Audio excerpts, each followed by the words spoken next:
Hola, ¿cómo están? Yo soy Aribel Contreras y me da muchísimo gusto saludarlos en una emisión más aquí de Eco Internacional por Change TV, la televisión del cambio. El día de hoy tenemos una invitada muy especial y muy importante para mí en lo particular, que pues desde hace muchas semanas llevábamos tiempo calentando los motores para poder hablar de América Latina.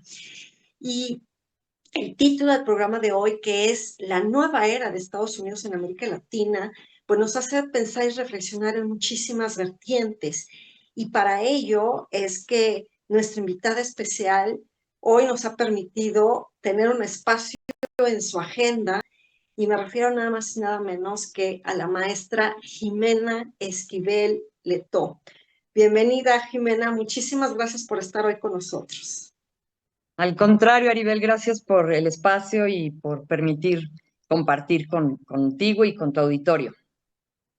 Muchísimas gracias, Jimé. La verdad es que es un placer para mí el que por fin pudiéramos tener este momento y este espacio para compartir. Lo hemos hecho en diferentes momentos en la universidad, pero la verdad es de que tenía muchísimas ganas de que hoy pudiéramos conversar de una temática que, antes de arrancar con la primera pregunta, le comparto al auditorio que para mí la maestra Jimena Esquivel es una voz que hay que escucharla muy de cerca por la profundidad de esta especialización en el que día a día ella se ha venido metiendo en la región de América Latina y el Caribe. Ella estudió la licenciatura en Relaciones Internacionales en la UNAM. Posteriormente hizo una maestría en estudios diplomáticos en el Instituto Matías Romero en la Cancillería Mexicana, donde tuve el privilegio de conocerla, de aprenderla, de admirar su trabajo siempre pertinente con sus ensayos, con sus aportaciones, y que a lo largo de los años, pues ella ha venido construyendo una trayectoria profesional, sobre todo en la parte pues de la sociedad civil, de la administración pública, para temas que tienen que ver con construcción de paz. El abanico de temáticas que ella ha venido construyendo es muy amplio, y yo siempre la pongo como una referente en esta región, pero no es la única, porque inclusive recuerdo, Jime, de tu atinadísimo libro sobre práctica consular. Así que muchísimas gracias de verdad por estar hoy aquí, que en diferentes espacios hemos compartido. Y de entrada a mí me gustaría que pudiéramos comenzar con lo básico de definir qué es la región de América Latina y el Caribe, porque a veces desde afuera no entienden por qué México en ocasiones está considerado como América del Norte, pero a veces América Latina. Y a veces yo también he dicho que América Latina está compuesta de muchas Américas Latinas. Entonces, me Ujú. encantaría escuchar tu perspectiva. Gracias, Aribel. Sí, pues definitivamente América Latina puede definirse geográficamente, lingüísticamente, pero yo creo que lo más pertinente es como culturalmente, ¿no? Son un conjunto de países que comparten una forma de organizarse, de mirar, si bien comparten también pues historia, tradición, idioma, muchas veces incluso religión, etcétera. Es importante considerarlos más como un conjunto de países que comparten una forma de un constructo social, de eso, organización política y social, ¿no? Entonces, sí, geográficamente, pues es fácil definirlo, de abajo del río Bravo hasta la Patagonia, incluyendo las islas del Caribe, pero ahí, como dices, hay mucha complejidad, ¿no? Porque hay países que no hablan el idioma español y son parte de América Latina, sobre todo en el Caribe, países como Belice, son América Latina y el Caribe. Y hay otros países que a lo mejor hablan una lengua latina y no son parte de América Latina, ¿no? Como Canadá, con, con esta francofonía que tienen, pero que no son parte de América Latina. Entonces, sí, cuando pensamos, pues el término, sabemos que fue una idea que promovió Napoleón. Él la utilizó para meterse en América, que solo era como Hispanoamérica e Iberoamérica y que entonces le daba oportunidad de también tener algo que ver en la región, pero curiosamente, pues a veces incluso muchos países de la región no les gusta que los denominen América Latina, porque dice que eso es algo que viene de fuera, ¿no? Pero bueno, creo que ya todos entendemos a qué nos referimos cuando hablamos de la región latinoamericana y el Caribe. Y con esta atinada explicación tuya, por supuesto que nos ayudas mucho de entrada a delimitar, a acotar política, económica, territorial, geográfica y socialmente esta región tan amplia, tan llena de realidades, de matices y de asimetrías, Jimé. Y cuando pensamos en décadas atrás, donde la colindancia normal, la geografía ha hecho en su momento que Estados Unidos tuviera un acercamiento, se creara esta doctrina de América para los americanos, pero que ahora volteamos a ver a esta región tan dividida, pulverizada, alineada, no precisamente a los intereses de Washington, sino pareciera que más de Moscú o de Beijing. Me gustaría escuchar tus reflexiones sobre qué es lo que está sucediendo actualmente en que China se ha acercado desde hace años atrás a algunos países de América Latina, también en el plano comercial, pero Rusia lo ha hecho más en el plano de cooperación militar, mientras que Estados Unidos como que había olvidado la región, pero ahora ante la era de Trump 2.0 diríamos que se está creando una nueva era en esta relación desde Washington hacia el resto del hemisferio, o qué es lo que está pasando, o sea, por qué de repente Estados Unidos como que coqueteó, se habló inclusive de un área de libre comercio de las Américas, pareciera que se olvidó, pero ahora otra vez está en el escritorio de la oficina oval. ¿Tú cómo lo ves? ¿Cómo lo describirías, Jimmy? Bueno, primero decir justo lo que señalabas, que somos una región que comparte muchas cosas, pero somos muy heterogéneos, ¿no? En todo sentido, en desarrollo económico, en cuestión de tamaño, de diversidad geográfica, etcétera. Entonces, eso hace también complejas las relaciones con otros países o con otras regiones del mundo.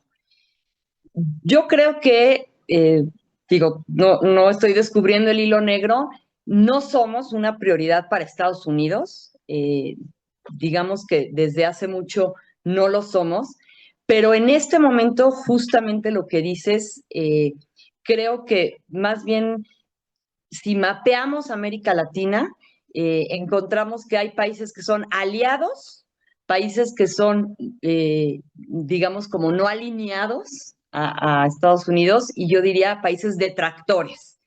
Y bajo esa clasificación, pues hay países que incluso se vinculan a Estados Unidos para recibir cooperación económica, para aplaudir sus políticas, para, digamos, engrandecer la doctrina Monroe, ¿no? Pero hay otros países que a lo mejor por nuestro tamaño, como es el caso de Brasil, como es el caso de México, incluso de Colombia, pues queremos como salirnos, ¿no? de las políticas que está marcando Trump, pero es una realidad que Trump nos necesita para su política migratoria, ¿no? Para poder cumplir eso que prometió desde que era candidato, de que él iba a frenar los ingresos de migración indocumentada y para combatir a los grupos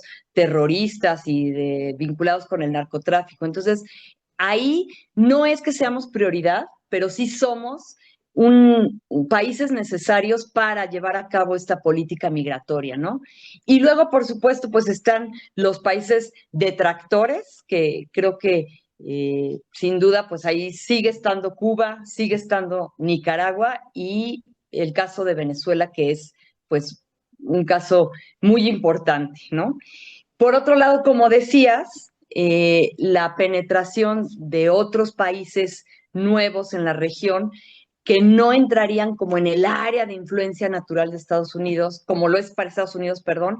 Eh, Ahí está Rusia y el caso de China. A mí me parece que China es muy sui generis, porque la penetración de China en todos lados, como bien dices, no es ideológica, no es militar, sino más bien es comercial.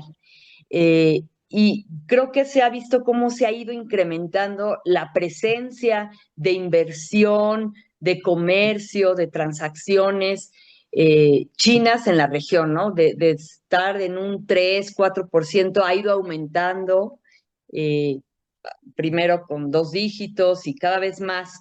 Quizá nosotros como México, por estar tan cerca de Estados Unidos, sigue estando nuestro comercio y nuestro intercambio pues enfocado en Estados Unidos, pero países de Sudamérica, países de Centroamérica incluso, son una prueba de eso, ¿no? A mí me llama la atención, por ejemplo, las inversiones que está haciendo China en infraestructura, en puertos, en carreteras,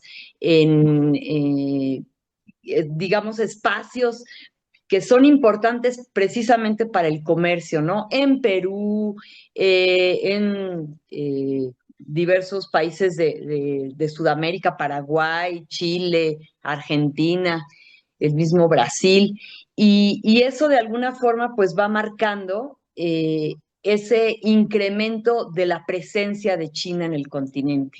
Y en el caso de Rusia, pues creo que sí, países como Venezuela que se han vinculado a países que siguen siendo como eh, enemigos, contrarios o adversos a Estados Unidos, no solamente el caso de Rusia, sino también está Irán, eh, que siguen siendo como amenazas para esa doctrina Monroe, ¿no?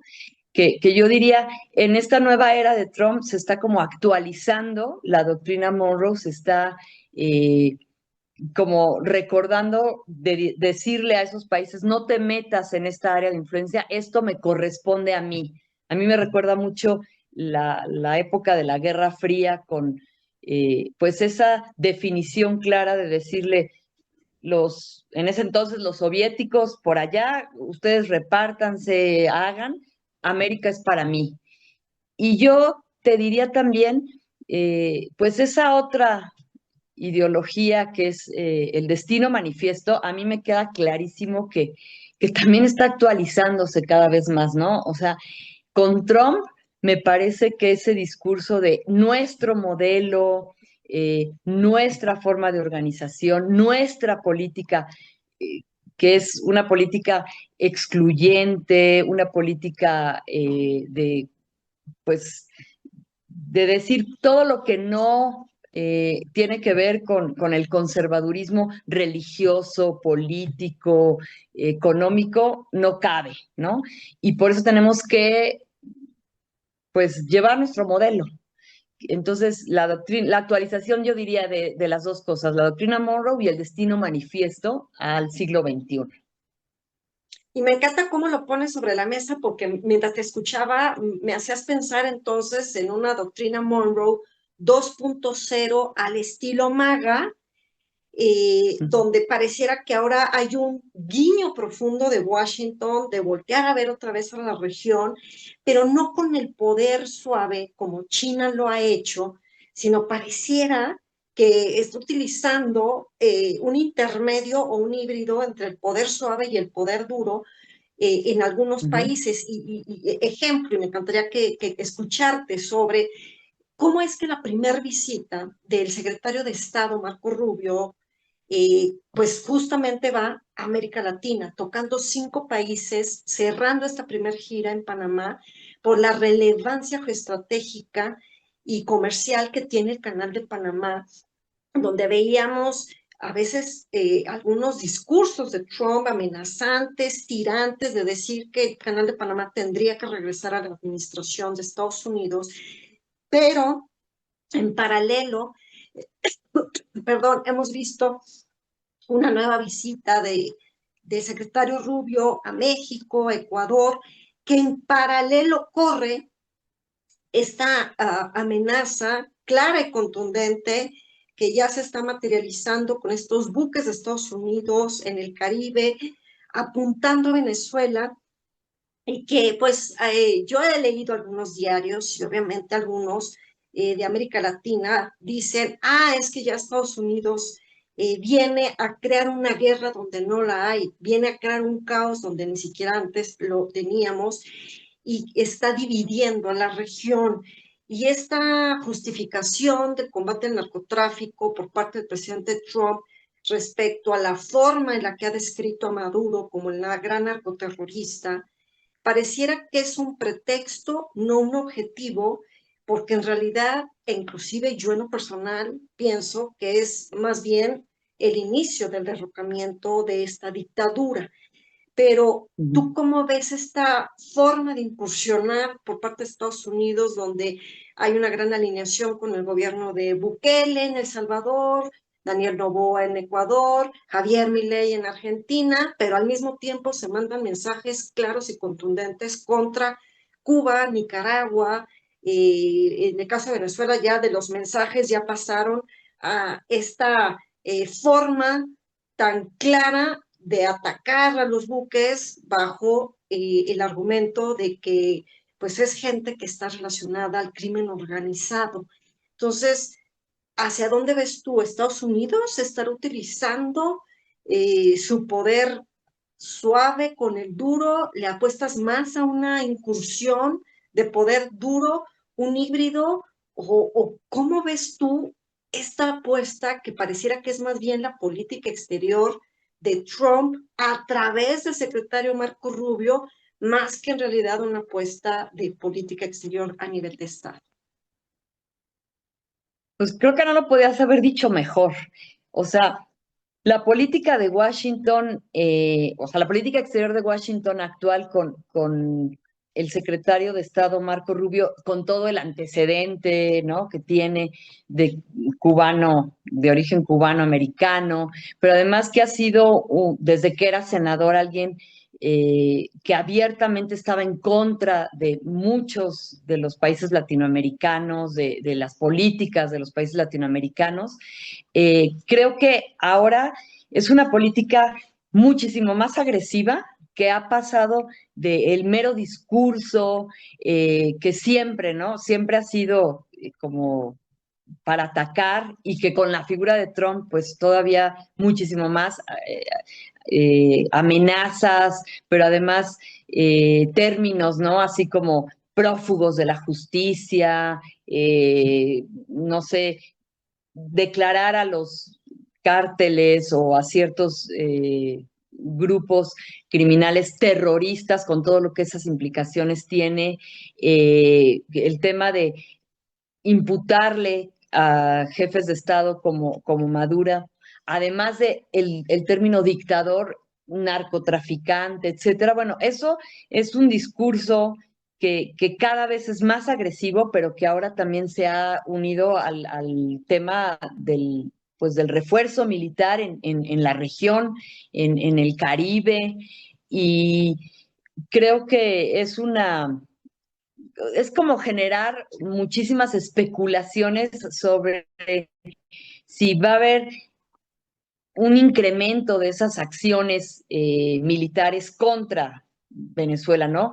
Es muy el estilo de Trump, de estar en un estire y afloje, de amenazar, pero creo que nadie se esperaba pues lo que hizo con esta lancha de, de Venezuela y la destrucción. Entonces eso genera un ambiente, justo como dices, ¿no? De un nuevo paradigma para el hemisferio sobre si va a haber o no intervención, qué tipo de intervención a través de su doctrina Monroe, pero también en estos como niveles, ¿no?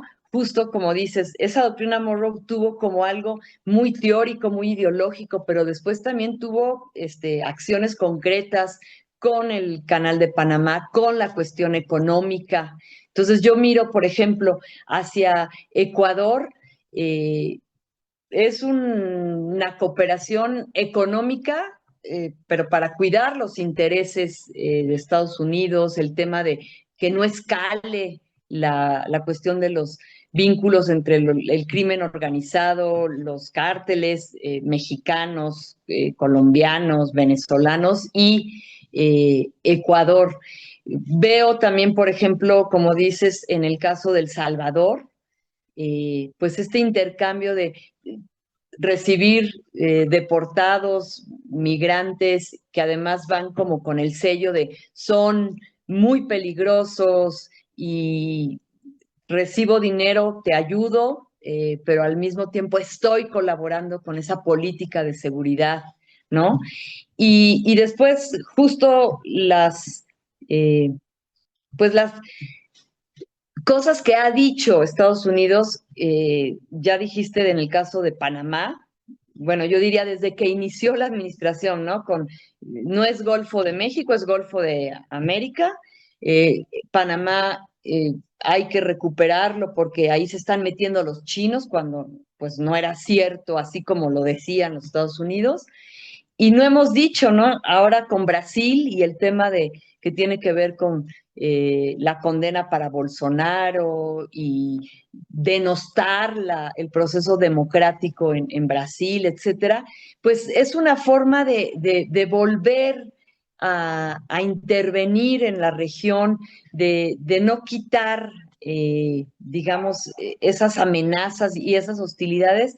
Y bueno, no sé si vayan a escalar por la vía militar, pero mientras eso sucede, todo el tema de la inestabilidad con lo que se dice, con estas eh, vinculación entre el discurso y a lo mejor el refuerzo militar, creo que sí genera muchísima incertidumbre y genera muchísima desestabilidad para la región. Y en esta desestabilidad e incertidumbre, Jimé, inclusive yo le agregaría el ingrediente de la polarización al interior de los países, porque pareciera que o estás a favor o estás en contra de Washington, y entonces ya Nicolás Maduro dice, como Trinidad y Tobago y otras islas están permitiéndole a ciertos buques de Estados Unidos estacionarse ahí en sus islas, entonces qué decir que ellos también me van a declarar a mí la guerra. Y me hace mucho pensar y me hace mucho ruido esta situación de que como la región de América Latina y el Caribe se ubica geográficamente en lo que ahora conocemos como el sur global, hemos visto o hemos aprendido que al menos para China, pero también debería de ser para Estados Unidos, esta región significa no solamente alineación geopolítica, sino inclusive votos en foros multilaterales. Y esto lo ha aprendido muy claramente tanto Rusia como China, porque vemos cómo hay conflictos como el de Medio Oriente, donde el sur global se alinea, la gran mayoría, hacia la creación de un Estado palestino, pero en el caso de la invasión de Rusia a Ucrania, no ha sido esta condena tan clara y contundente. Uh Entonces, -huh. de acuerdo a tu experiencia y a la forma tan analítica que siempre apuntas a esta región, ¿cómo ves tú que entonces pudiera ser la fórmula para Estados Unidos para convertir o retomar este rol de gran hermano? ¿O será que se lo tenga que ceder a México como intermediario? Porque también México se ha olvidado de la región, eso yo he leído muchas críticas.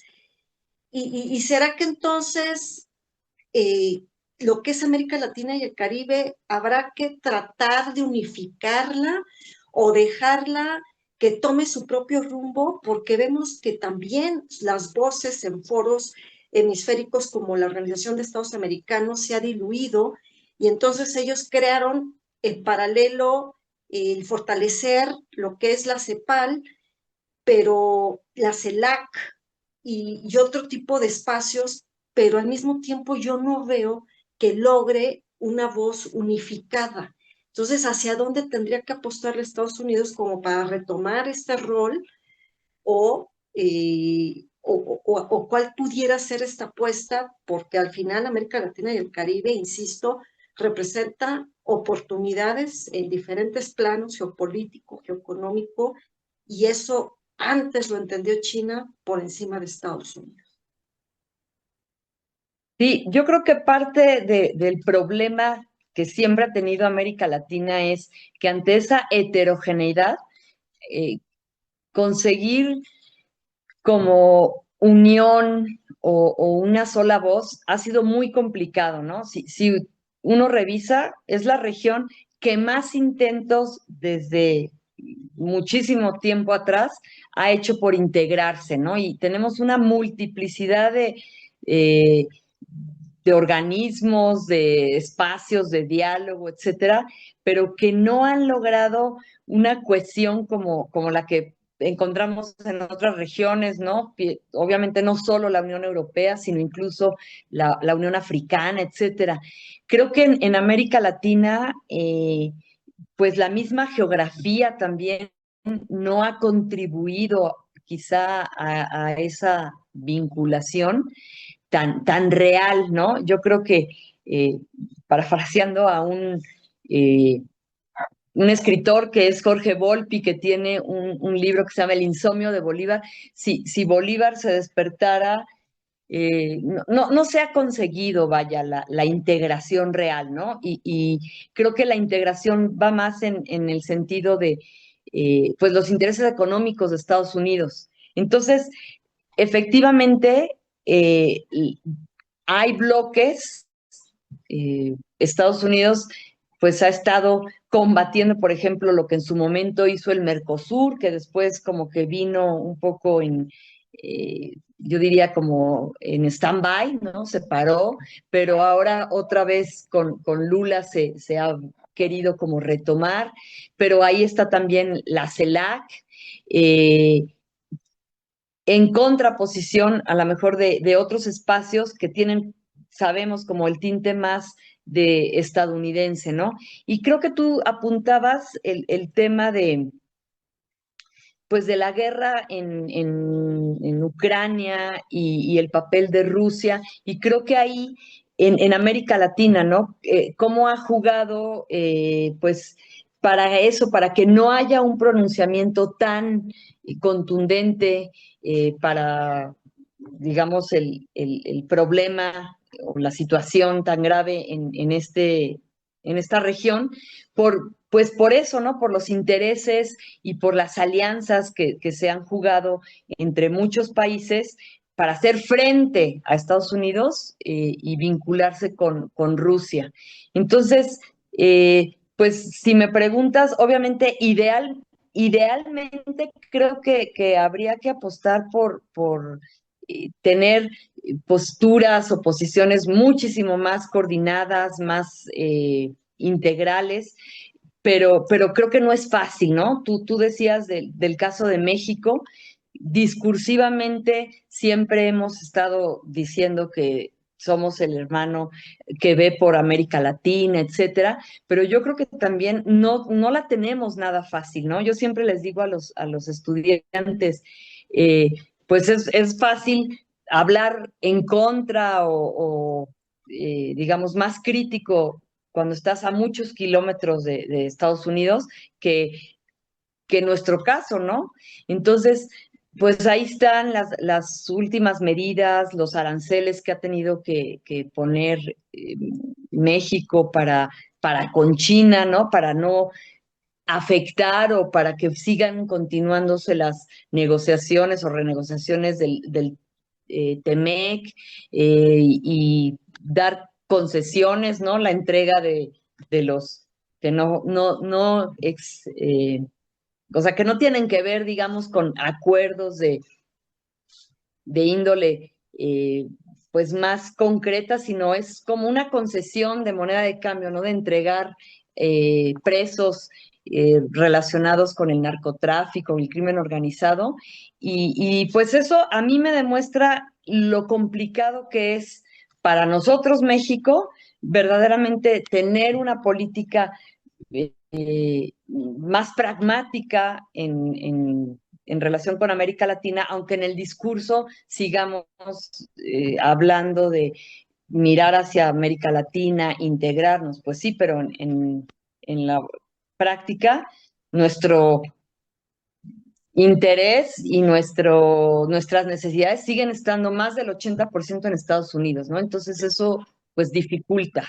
Creo que a lo mejor ahí sirve también la irrupción de países como China para eh, pues plantear que no solo hay que mirar hacia Estados Unidos y que a lo mejor otros países de la región pueden empezar a incorporar, no solamente en cuestiones comerciales, sino también si uno mira cómo han incrementado el turismo, las inversiones de China en estados del continente y de la región latinoamericana, pues es importante, ¿no? Es como una opción, Claro. eh, pienso. No, y me encanta cómo nos lo haces ver, Jimé, porque esto nos permite tener como que un panorama mucho más amplio de forma y de fondo de lo que está sucediendo en la región.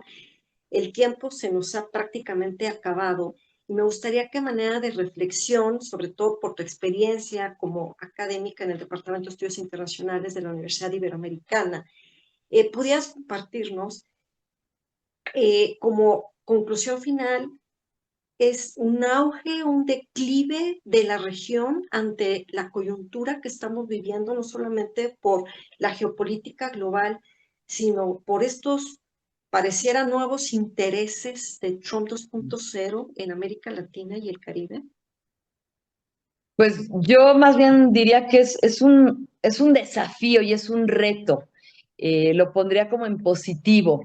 Como decía, creo que no somos prioridad, pero somos necesarios para Estados Unidos.